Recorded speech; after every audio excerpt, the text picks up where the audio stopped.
ازاي بنجمع نمبر 3 نوع الجمع بتاعنا باد، يعني بنضيف VES. طب امتى بنضيف VES؟ امتى بنضيف VES؟ بنضيف يا حلا VES لو كانت الكلمة بتاعتنا اللي احنا عايزين نخليها جمع اخرها F او FE. اخرها ايه يا حبيبي؟ اخرها F او FE. اخرها ايه؟ VS أو لا SE. لا، اخرها F. لو الكلمة بتاعتي اخرها F او FE، الكلمة اللي عندنا اللي عايزين نخليها جمع يكون اخرها ايه؟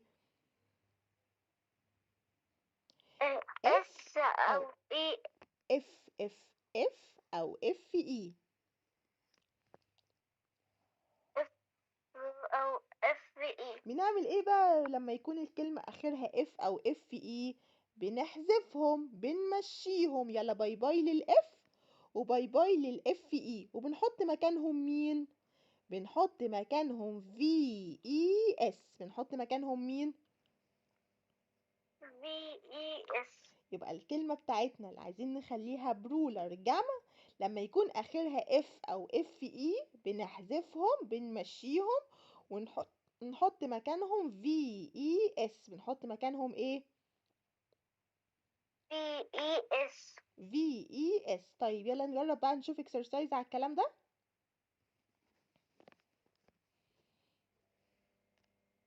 طيب يعني يا ميس لو أنا عندي leaf.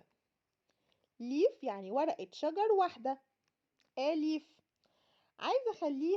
عايزة أخليها جمع. نعمل ايه؟ هتخليها VES. هنعمل ايه لما نخليها جمع؟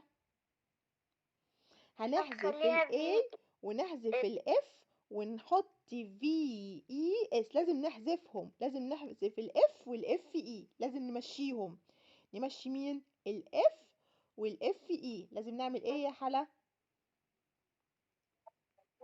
مشي F والFE. نمشي ال F وال FE. طيب يلا لو انا عندي A shelf، والشلف يعني الرف. A shelf. يلا عايزة اخليها لي جمع. هنعمل ايه في shelf؟ هنمشي ال F وال A ونخليها S. VES. يبقى هنعمل ايه لما يكون عندنا كلمة اخرها F؟ هنحذف ال F ونحط VES. هنحذف ال F ونحط مكانها VES.